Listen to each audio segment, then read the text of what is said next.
అందరికీ ఒకటే అంటున్నా, అనే ముందు ఒక్కసారి ఆలోచించుర్రి. తర్వాత ఎందుకు అన్నాని సారీ ఎప్పుడు ఎంతసేపు కొట్టిన దెబ్బ వెనుకకు రాదు, తిట్టిన మాట వెనుకకు తీసుకోలేము.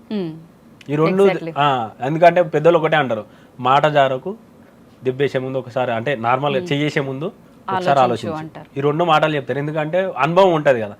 మాట జారినా తీసుకోలేము, ఎందుకంటే మాట జారి సారీ చెప్తే మనసు అట్లే ఉంటది. గాయం తాకినాక ఇప్పుడు చెయ్యికి గాయమైన తర్వాత మరక అనేది అట్లే ఉంటుంది. మరకను చూసినప్పుడల్లా గాయం గుర్తుకొస్తుంది. అదొక్కటి వద్దు అనుకో.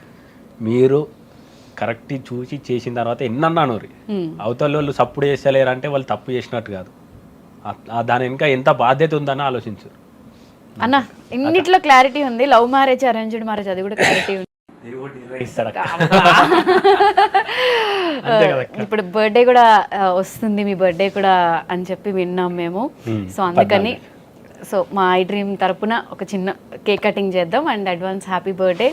ఇలానే హ్యాపీగా ఉండాలి, సీక్రెట్లన్నీ లోపల పెట్టుకున్నవి కూడా సక్సెస్ అవ్వాలి. అయిన తర్వాత మీరు అఫీషియల్ గా మా అందరికి చెప్పాలి అని చెప్పి హార్ట్ఫుల్ గా కోరుకుంటున్నాను. ఇంకోటి ఎప్పటి మర్చిపోయినా, నేను చిన్నప్పుడు నిజంగా చెప్తున్నది, నేను చిన్నప్పుడు అంటే గ్రౌండ్ లో కూర్చున్నప్పుడు ఫ్లైట్ పోయింది.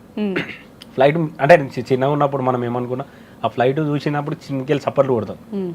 నేను ఏమనుకున్నా అంటే ఫ్లైట్లో పోయినప్పుడు ఇలా నేను అంటే ఇట్లా ఫ్లైట్లో వెళ్ళి నేను చివరికి పోవాలనుకున్నా.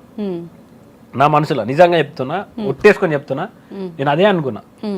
కటియే చూసే ఫస్ట్ నేను పోయిన గుడికి, అంటే బిగ్ బాస్ నుంచి బయటకు వచ్చిన తర్వాత అయ్యప్ప గుడికి పోయినా, ఫ్లైట్లో పోయినా, ఆ వీడియో ఇట్లా పెట్టినా, కానీ నా కళ్ళ ఇట్లా అయిపోతున్నది. అరే నేనే నా వచ్చింది.